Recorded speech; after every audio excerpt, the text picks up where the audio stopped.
দেখুন, কেন্দ্র থেকে একাধিক কমিশন তারা পশ্চিমবঙ্গে এসেছেন। মানবাধিকার কমিশন, তাদের প্রতিনিধি দল, মহিলা কমিশন, তাদের প্রতিনিধি দল।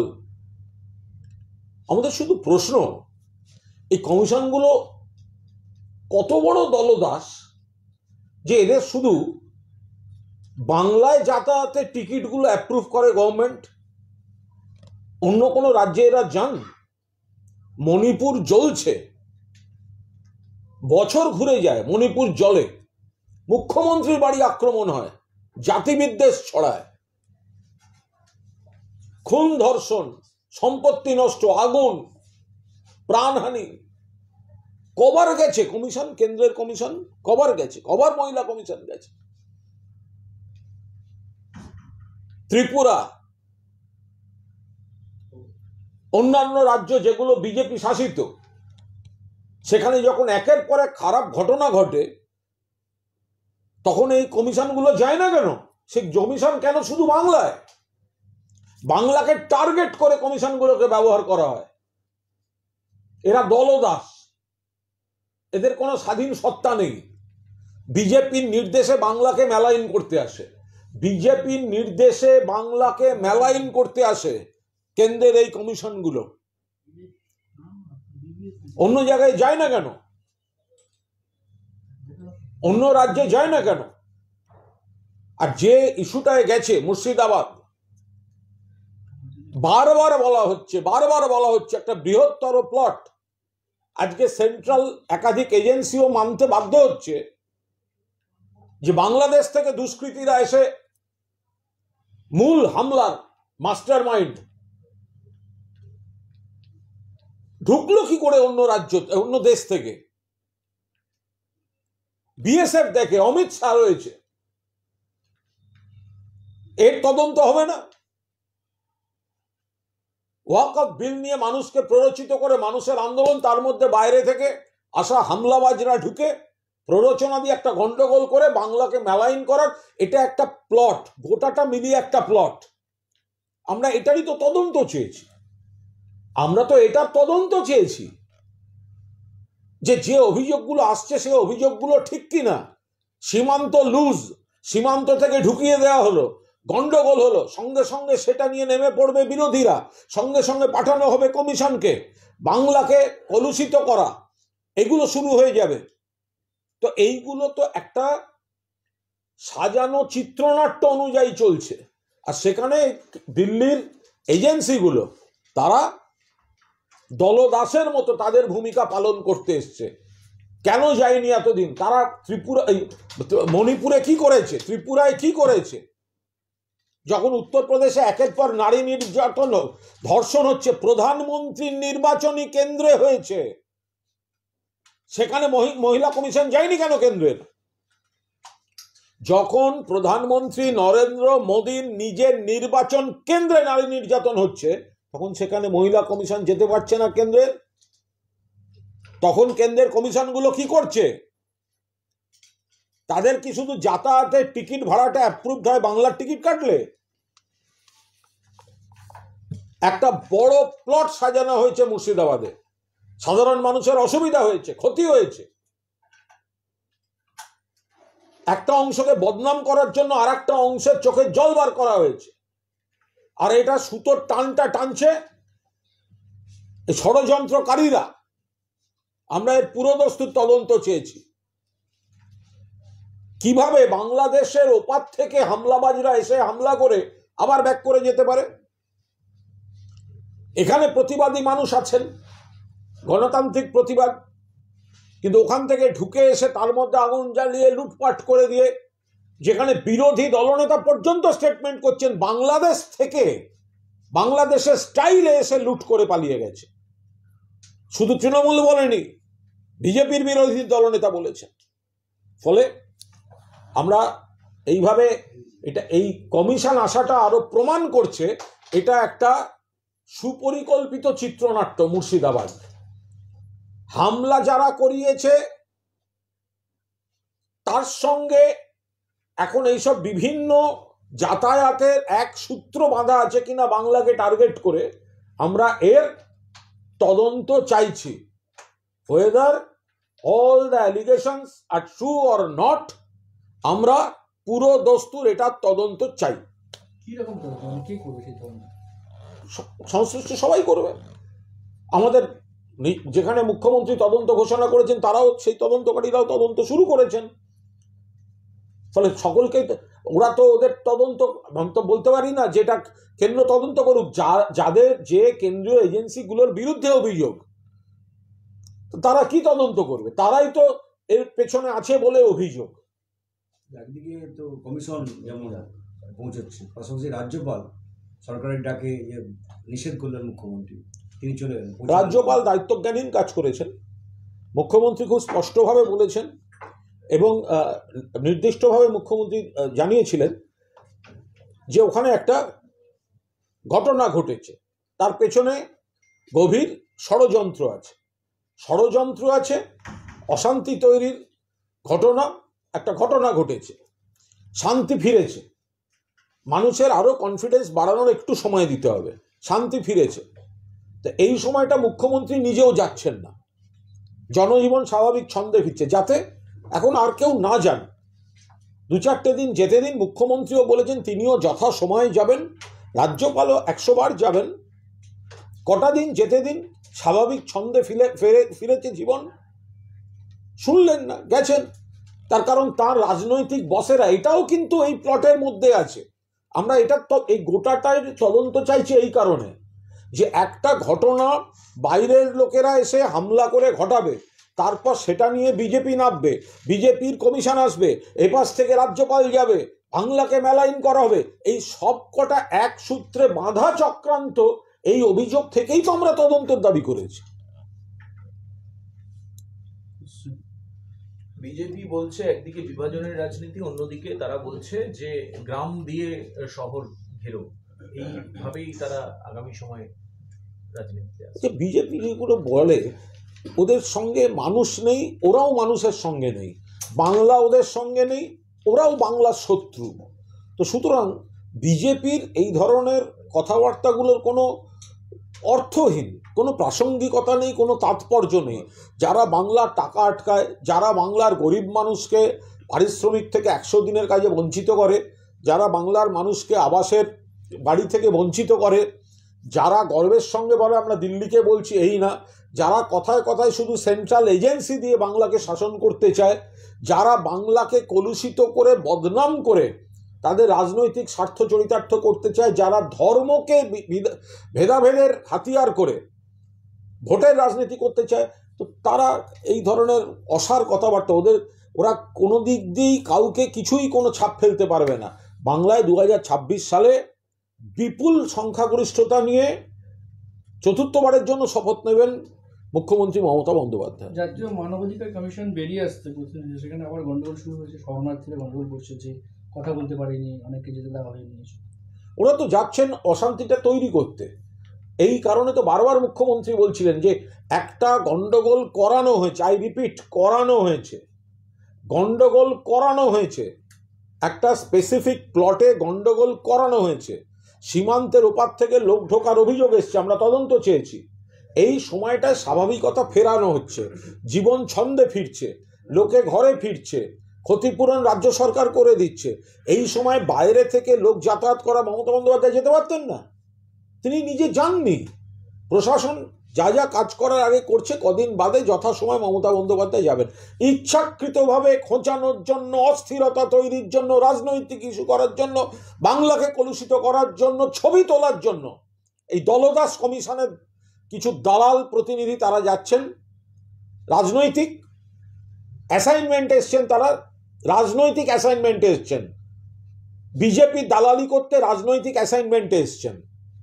কারণ অন্য কোনো রাজ্যে এদের দেখা যায় না, মণিপুরে এদের দেখা যায় না, ত্রিপুরার সন্ত্রাসে এদের দেখা যায় না। বাংলার জন্য এই দলদাস এজেন্সিগুলোকে পাঠায়, এরাই উস্কানি দেয়। এরা যখন যায় সেই সুযোগে এই যারা উস্কানি দাতা তারা তখন উস্কানি দিতে থাকে। বিজেপির প্রায় সমস্ত নেতাই অস্ত্র রাখতে বলছে সবাই, আজকে সুকান্ত মজুমদার একই কথা বলেছে। দায়িত্বজ্ঞানহীন কাজ করছেন। একটা সীমার পর সরকারের উচিত ব্যবস্থা নেওয়া, পুলিশের উচিত ব্যবস্থা নেওয়া। বিজেপি নেতারা যেভাবে অস্ত্র অস্ত্র অস্ত্র রাখুন, অস্ত্রের ব্যবহার, অস্ত্রের কারবার, এটা অত্যন্ত বাজে প্ররোচনা। গণতন্ত্র আছে বলে যা ইচ্ছা বলে যাবে, এটা তো হতে পারে না। একটা লেভেলের পর এদের আইনের আওতায় রাখা উচিত। বলছি শিরোপা মিত্র বিজেপি নেত্রী, তিনি বলছেন যে শামসেরগঞ্জ বা মোথাবাড়িতে যে ঘটনাটা ঘটেছে সেটা কোনো দাঙ্গা নয়, ওটা একটা জঙ্গি হানা, এবং ওখানে সমস্ত বাচ্চা বাচ্চা ছেলেদের জঙ্গি প্রশিক্ষণ। আরে শিরূপা মিত্র বা কে, আমি কোনো নামধাম করেও বলতে চাই না। বাজে কথা না বলে শুভেন্দু অধিকারীর সঙ্গে কথা বলুন। বিরোধী দলনেতা শুভেন্দু অধিকারী নিজে বলছে বাংলাদেশ থেকে ঢুকে বাংলাদেশের স্টাইলে হামলা লুট হয়েছে। তবে জিজ্ঞাসা করুন বাংলাদেশ থেকে ঢুকলো কি করে? সীমান্তটা তো অমিত শাহের, সীমান্তটা তো বিএসএফ থেকে। তাহলে বিজেপি নেত্রীরা এইসব বড় বড় কথাটা কাকে শোনাচ্ছে? বিজেপি যতবার বলবে ওপাশ থেকে বহিরাগতরা ঢুকেছে, ততবার প্রমাণিত হবে যে এটার পেছনে BSF, home ministry, Amit Shah এরা পুরো রয়েছে। এই এলাকাকে বিরোধিতা বলছেন, কাশ্মীরের সঙ্গে তুলনা করছেন, মিথ্যা কথা বলছেন। একাংশের মানুষের প্রতি ঘৃণা থেকে বলছেন, ধর্মীয় মেরুকরণের জন্য বলছেন। তা ত্রিপুরার যে অংশে, আমি এলাকার নাম করছি না, ওয়াক অফ নিয়ে এই প্রতিবাদের সূত্রে গন্ডগোল হলো, তাহলে কি বলবেন সেখানেও কাশ্মীর তৈরি হয়েছে? এগুলো একটা কোনো কাজের কথা? ওয়াক অফ বিলটা, এটাও আপনাদের বলি যে এই যে ওয়াক অফ বিল নিয়ে সুপ্রিম কোর্টে পরপর দুদিনের শুনানিতে মাননীয় সুপ্রিম কোর্টের যে পর্যবেক্ষণ এবং যে ক্ষেত্রে তারা আপত্তির কথা বললেন, তার থেকে স্পষ্টভাবে প্রমাণিত হচ্ছে যে মমতা বন্দ্যোপাধ্যায়ের নেতৃত্বে বাংলা থেকে যে আপত্তিগুলো তোলা হয়েছিল, যে প্রতিবাদ হয়েছিল, সেটাকে সুপ্রিম কোর্ট মান্যতা দিল। ওয়াক অফ বিল নিয়ে যে প্রতিবাদ মমতা বন্দ্যোপাধ্যায়ের নেতৃত্বে বাংলা থেকে উঠেছে, সুপ্রিম কোর্টের দুদিনের শুনানিতে যেভাবে সুপ্রিম কোর্ট যে পয়েন্ট ধরে ধরে এটা না এটা না এটা না বলছেন, তাতে কিন্তু এই প্রতিবাদটা, আমাদের প্রতিবাদটা, বাংলার প্রতিবাদটা, মমতা ব্যানার্জির প্রতিবাদটা, তৃণমূলের প্রতিবাদটা মান্যতা পাচ্ছে। ফলে আমরা মানুষকে বলবো ধৈর্য ধরুন, আস্থা রাখুন মুখ্যমন্ত্রীর উপর। মুখ্যমন্ত্রী যেটা বলেছিলেন সেটা সুপ্রিম কোর্টও মান্যতা দিচ্ছে। কেন্দ্রীয় সরকার শুধুমাত্র প্ররোচনা দেওয়ার জন্য এরকম একটা বিল পাস করিয়ে মানুষের উপর চাপিয়ে দিতে গেল। সেই জায়গায় একাংশের মানুষের আবেগে লেগেছে, এটা সমস্যা। আজকে ওয়াক অফে হাত দিচ্ছেন, কাল দেবোত্তর সম্পত্তিতে হাত পড়বে। আজকে যারা একটা অংশকে ভাবছেন যে তারা অমুক সমস্যায় পড়লো, কালকে আপনিও পড়তে পারেন, পরশু আরেকজন পড়তে পারে। আজকে ওয়াক অফ সম্পত্তি নিয়ে বিল আসছে, কাল দেবোত্তর সম্পত্তিতে বিল আসবে। আজকে মুসলিমরা তাদের সেন্টিমেন্ট আহত হয়েছে, আগামীকাল হিন্দুদের সেন্টিমেন্ট আহত হবে। ফলে আমরা খুব পরিষ্কারভাবে এটা বলছি, এই প্ররোচনাটা, এই ধরনের বিল পাস করে কেন্দ্রের সরকার যে দিয়েছে, সেটা আজকে সুপ্রিম কোর্টেও তাদের অবজারভেশন এবং তারা যে গাইডলাইন দিচ্ছেন, তাতেও কিন্তু এটা মান্যতা পাচ্ছে যে এই বিলের সবকিছু ঠিক নেই, কেন্দ্রীয় সরকার ঠিক কাজ করেনি। মমতা বন্দ্যোপাধ্যায়, পশ্চিমবঙ্গ এবং তৃণমূল কংগ্রেস, তাদের প্রতিবাদটাই জাস্টিফাইড প্রতিবাদ। ফলে মানুষ, আপনারা কর্মসূচি, ক্ষোভ বিক্ষোভ না, একটু ওয়েট করুন। মমতাদির উপর আস্থা রাখুন, চিফ মিনিস্টারের উপর আস্থা রাখুন। সুপ্রিম কোর্টে ইন্ডিকেশন দেখা যাচ্ছে, এই আমাদের আপত্তিগুলো মান্যতা পাচ্ছে। এখন এমন কিছু করবেন না যাতে আবার কিছু ভিড়ের মধ্যে বাইরের লোক ঢুকিয়ে দিয়ে আপনাদের বদনাম করার সুযোগ পায় এরা। অশিক্ষক কর্মচারী যারা স্কুলে যেতে পারছেন না, সুপ্রিম কোর্টে এগুলো কর না। আগে এটা বলছি, বিপ্লব দেব তিনি বলছেন যে মানুষের নজর ঘোরানোর জন্য মুখ্যমন্ত্রী জাতি দাঙ্গা স্পন্সর করছে। আরে ওনার নিজের রাজ্যে, ওদের নিজের রাজ্যে কি হচ্ছে সেটা দেখুন।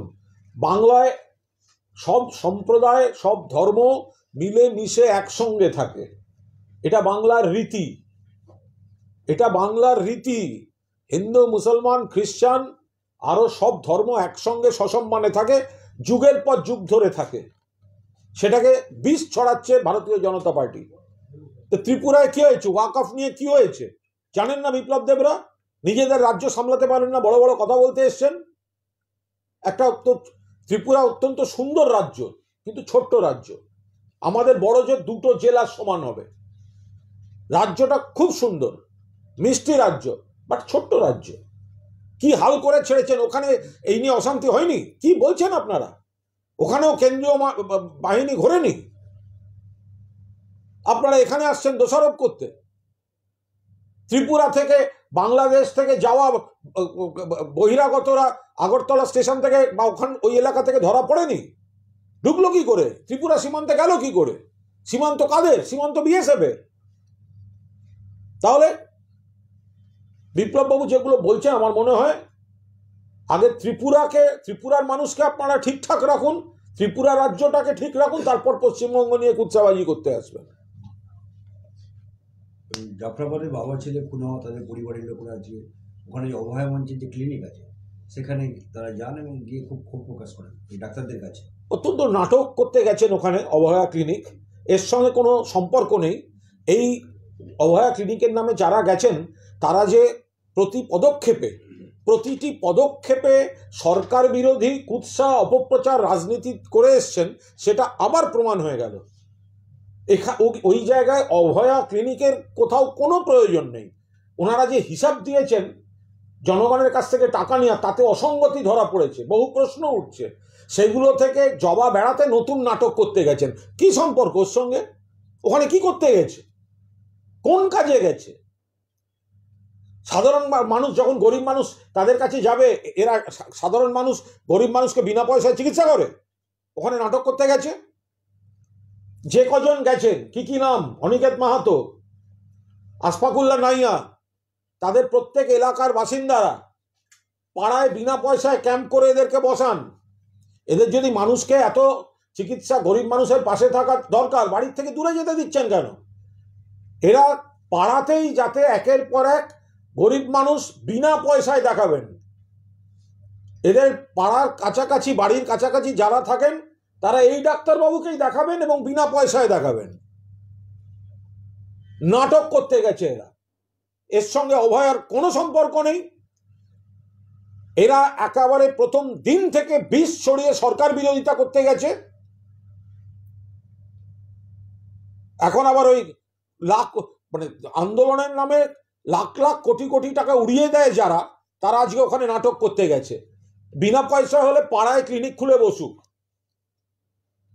একটা যে দিল্লির মুখ্যমন্ত্রী, তিনিও আক্রমণ করেছেন মুখ্যমন্ত্রীকে, যে মুখ্যমন্ত্রী নিজে এখানে এইসব ঘটনায় জড়িত। দিল্লির মুখ্যমন্ত্রী তো হাজারো বিজেপি করেন, তার অনেক ছবি টবিও দেখেছি, নানা রকম ঢিসুম ঢাসুম নানা রকম ছবি দেখেছি।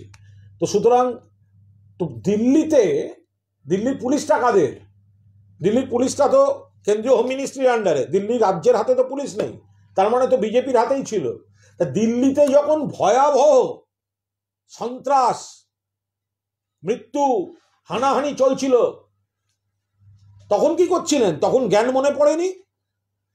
তখন নরেন্দ্র মোদী, অমিত শাহ, পুলিশ কি করছিল? দিল্লি পুলিশ কি করছিল? আঙুল চড়ছিল? দিল্লির ঘটনা ভুলে গেলেন এত তাড়াতাড়ি? আজকে জ্ঞান দিতে আসছেন, নিজের ঘর সামলান। আপনারাই তো গন্ডগোল করিয়ে দিয়ে যাচ্ছেন। কিন্তু অশিক্ষক যারা কর্মচারী স্কুলে ফিরতে পারবেন না, তারা আজকে তৃণমূল ভবন ঘেরাও করতে গেছেন যে আমরা কেন ফিরতে পারবো না স্কুলে। তৃণমূল ভবন ঘেরাওয়ের সঙ্গে তো সম্পর্ক নেই। তাহলে তো আবার কর্মশিক্ষা, শারীর শিক্ষা যারা SLST, তাদেরকে তো আলিমুদ্দিন ঘেরাও করতে যেতে হবে। তার কারণ তাদের রেকমেন্ডেশন লেটার দিয়েছে মমতা ব্যানার্জির সরকার, আর বিকাশ ভট্টাচার্য একজন অযোগ্যের হয়ে মামলা করে তাদের চাকরি আটকে রেখেছেন। তো তাহলে সেটা শুরু হোক। বিকাশবাবু যাদের মামলা করে আটকে রেখেছেন, আজকে মমতা ব্যানার্জি সরকার সুপ্রিম কোর্টে গিয়ে আপাতত একটা স্বস্তি এসছে, তারপরে আরো কি করা যায় তারা দেখছেন। তাতে তো এদের একদম বুক ফেটে যাচ্ছে। এরা তো চেয়েছিল সবার একসঙ্গে সব চলে যাক, পৈশাচিক আনন্দ করছিল। তো তাহলে বিকাশবাবুর মামলার জন্য যে যোগ্যদের আটকাচ্ছে, তারা গিয়ে এবার CPM অফিসটা ঘেরাও করুক। এই ধরনের পার্টি অফিস কেন্দ্রিক ঘেরাও, ব্যক্তি কেন্দ্রিক ঘেরাও, এই রাজনীতি করতে যাবেন না। কিছু আছে নবান্ন অভিযান হ্যাঁ করো। না আমি ওই অশিক্ষক কর্মচারী এখন তৃণমূল ভবন ঘেরাও করেছি। 21 তারিখ নবান্ন অভিযানের যথারীতি ডাক দিয়েছে, মানে ওরা নবান্ন অভিযান করবে 21 তারিখে। কারা? এরা হচ্ছে ও তো ডাক দিয়ে রেখেছে। আগে থেকে ডাক দেওয়া হ্যাঁ। আগে থেকে ডাক দেওয়া। না, কেন করবেন? মানে যারা একেবারে সিপিএম, বিজেপি, কংগ্রেসের একাংশ, আইএসএফ এর একাংশ, যারা বিরোধী, তারা এই কথায় কথায় বলছেন কোথাও সমস্যা থাকলে মুখ্যমন্ত্রী পাশে আছেন এবং সেই জটগুলো খোলার তো পরপর চেষ্টা হচ্ছে। এখন যারা জট পাকাচ্ছে তাদের কথাতেই যদি কেউ নবান্ন চলো বলেন, তাহলে মানুষের বুঝতে হবে না, অসুবিধা হবে না যে অ্যাকচুয়ালি এদের আন্দোলনের রাজনৈতিক উদ্দেশ্যটা কি। দিলীপ বাবুর আজকে বিয়ে কিছুক্ষণ বাদেই লগ্ন হচ্ছে, সৌজন্যের খাতিরে মুখ্যমন্ত্রীও দেখা গেছে তাকে প্রস্তাবক পাঠিয়েছে, সব মিলিয়ে কি বলবেন? আর একটা জিনিস হচ্ছে রিঙ্কু দিলীপ ঘোষকে রাজ্য সভাপতি পদে দেখতে চান। দেখুন, আমি একটা কথা বলি, দিলীপ ঘোষ বিজেপি রাজ্যের প্রাক্তন সভাপতি, প্রাক্তন সাংসদ দিলীপ ঘোষ, তিনি তাঁর আজ শুভ বিবাহ। আন্তরিক শুভেচ্ছা জানাচ্ছি। মাননীয় মুখ্যমন্ত্রীও পুষ্পস্তবক শুভেচ্ছা বার্তা পাঠিয়েছেন। তো ফলে দিলীপবাবুর নতুন জীবন অত্যন্ত ভালো হোক আশা করব। নতুন বৌদি দিলীপবাবুর মুখে ভারী দুর্মুখ, তো একটু অন্তত মধু ঢালার ব্যবস্থা করবেন, যে যাতে বিশেষ কিছু শব্দ লোককে কড়া আক্রমণ করতে গিয়ে একটু অসম্মান করে ফেলা। দিলীপবাবুর তো আবার এইসব একটু আছে। নতুন বৌদি আশা করি রোজ সকালে টুক করে একটুখানি মধু একটুখানি করে দিলীপবাবুকে সকালবেলা যদি একটু খাইয়ে দেন, তাহলে একটা পজিটিভ এফেক্ট সেটা সবাই পেতে পারবে। বিজেপি বিরুদ্ধে বিষোদ্গার করছেন নতুন মোদী। দেখুন, দিলীপবাবুর আমি এটা তার ব্যক্তিগত ব্যাপার এবং তার দলের ব্যাপার, আমি এখানে কোনো মন্তব্য করতেই পারি না। দিলীপবাবুর সঙ্গে আমাদের রাজনৈতিক মতপার্থক্য আছে এবং থাকবে, এটা একটা আইডিওলজিক্যাল ব্যাটেল আমাদের চলে। কিন্তু আমি ব্যক্তিগতভাবে তিনি বিবাহ করছেন, সিনিয়র লোক, আমি আন্তরিক শুভেচ্ছা জানাচ্ছি। তবে এটাও মনে হচ্ছে দিলীপবাবুর এই বিয়েটা কিন্তু শুধু বিয়ে নয়, এটা একটা বিদ্রোহ, এটা একটা প্রতিবাদ। এবং দিলীপবাবুকে যে অপমান, যে কোণঠাসা, যে পদচ্যুতি যেগুলো তার পার্টি করে এসছে, তার মধ্যে থেকে দিলীপবাবুর যে শূন্যতাটা তৈরি হয়েছিল, সেই শূন্যতাটা ভরাট করার প্রতিবাদের প্রতীক হয়ে রিঙ্কু বৌদি দিলীপদার জীবনে টুক করে ঢুকে পড়েছে।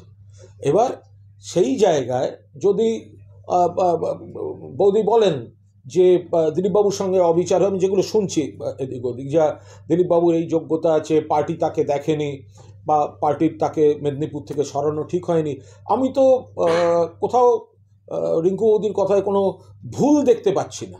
এগুলো তো খুব স্বাভাবিক কথা যে দিলীপবাবুকে সভাপতি পদ থেকে সরানো হয়েছে, সহসভাপতি রাষ্ট্রীয় সরানো হয়েছে। মেদিনীপুর থেকে এই সুকান্ত শুভেন্দুবাবুরা যেভাবে সিটিং এমপিকে সরিয়ে তারপর হারিয়েছেন, এটা তো যে কোনো কারোর ক্ষেত্রেই অপমানজনক। এবং তার মধ্যে থেকে নিশ্চয়ই দিলীপদার একটা যন্ত্রণা ছিল।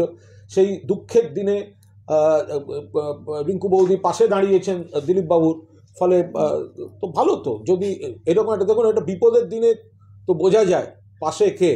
দিলীপবাবু বুঝেছেন পার্টি নয়, রিঙ্কুদি তিনি কিন্তু কঠিন জীবনে সঙ্গে থাকলেন, এ তো ভালো কথা। বলছি রিঙ্কু বৌদি, আমি যে প্রশ্নটা ঠিক না বুঝতে পারছি না, বলছি রিঙ্কু বৌদি দিলীপদের পাশে দাঁড়িয়েছেন, আপনি সমর্থন করছেন, অর্পিতা পার্থ চ্যাটার্জির পাশে দাঁড়িয়েছিলেন, আপনারা নিন্দা করেন না, এই দুটোর মধ্যে কোথাও কোনো নেই।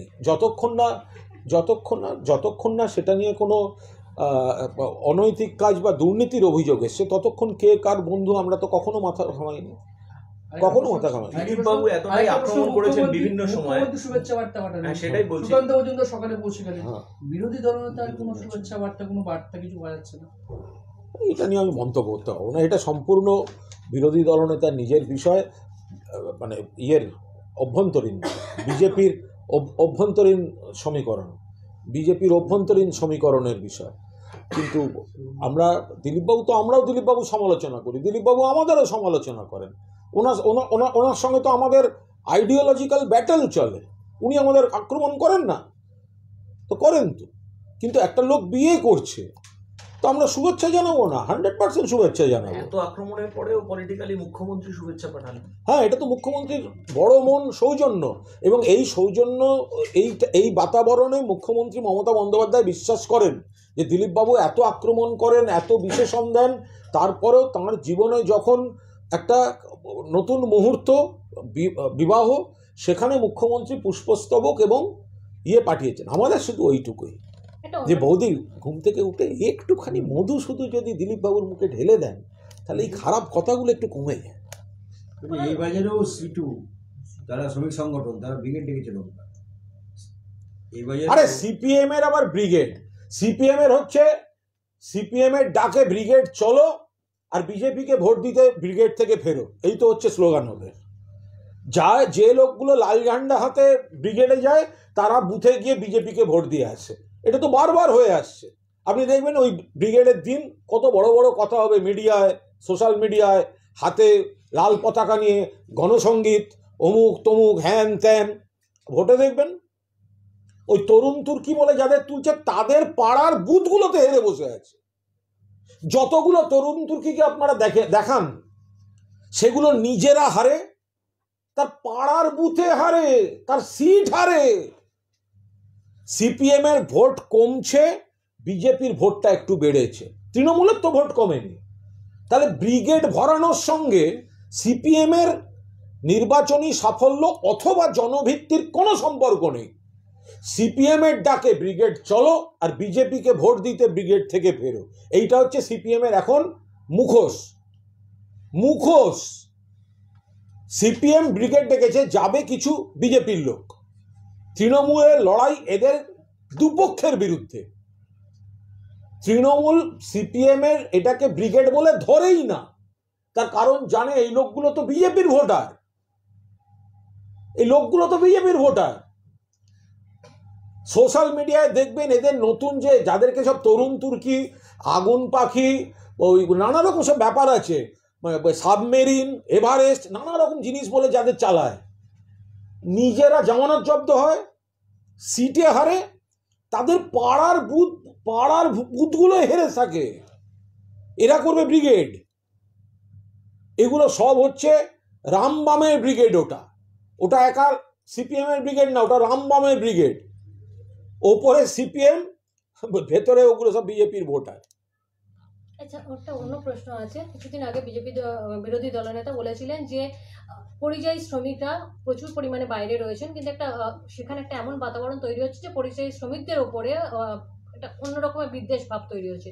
এই পরিযায়ী শ্রমিকদের এই যে সেটা কিভাবে কাটানো যেতে পারে? কেন্দ্র রাজ্য সমন্বয় করে কি কাটানো যেতে পারে? আচ্ছা, আপনারা সংবাদ মাধ্যম যখন প্রশ্ন করছেন পরিযায়ী শ্রমিক নিয়ে, আপনারা একটা ফর্মুলা ঠিক করে দিন। অন্য রাজ্যের যে পরিযায়ী শ্রমিকরা এ রাজ্যে আছে, আপনারা দায়িত্ব নিন, একদিনে তাদেরকে ফিরিয়ে দিন তো তাদের রাজ্যে, তাহলে বাংলায় তো কাজের সুযোগ তৈরি হয়ে যায়। বাংলায় যদি শুভেন্দু অধিকারী বলেন যে বাংলায় বহু লোক বাইরে কাজ করেন, পরিযায়ী কর্মী বলুন, শ্রমিক বলুন, যারা আছে, তো রাতারাতি হয়নি, 13 বছরে হয়নি, যুগ যুগ ধরে অনেকে বাইরে আছে। তো যদি তাদেরকে নিয়ে রাজনীতির কথা ওঠে, বা ঘুরিয়ে ভাবুন, তাহলে পশ্চিমবঙ্গে অন্য রাজ্য থেকে আসা যারা আছে তাদেরকে আমরা কি করব? তাদেরকে বার করে দিতে সবাই একমত হবেন তো? তো বিজেপি তাহলে আগে দাবি তুলুক, অন্য রাজ্য থেকে যারা এসছে, ইউপি থেকে এসছে, বিহার থেকে এসছে, মহারাষ্ট্র থেকে এসছে, এমপি থেকে, দিল্লি থেকে, তাদেরকে পশ্চিমবঙ্গ থেকে বার করে দেবেন। এটা কোনো কথা হলো? একটা সিস্টেম চলছে, সকলের লোককে অ্যাকোমোডেট করতে হবে। আমরা ভারতবর্ষে থাকি, এটা একটা রীতিতে চলে এসছে। ফলে আমাদেরটা বাইরে কেন আছে, কেন থাকবে, কি হবে? আরে ভাই, তোমাদের লোকজন তো এখানে রয়েছে, অন্য রাজ্যের লোকজন তো বাংলায় রয়েছে, বিপুল সংখ্যায় রয়েছে। তো সেদিকটা মনে হলো না? তাহলে বাংলাটা ভালো বলেই তো এখানে এসে রুটি রুজিটা চলছে। আমাদের পরিযায়ী, ওরা ওদিকে করোনার সময়, লকডাউনের সময় খেতে পায়নি। অন্য রাজ্যের যারা বাংলায় ছিল তারা নিশ্চিন্ত অন্তত খাবার আর চিকিৎসাটা পেয়েছে। তফাৎ আছে, তফাৎ থাকবে।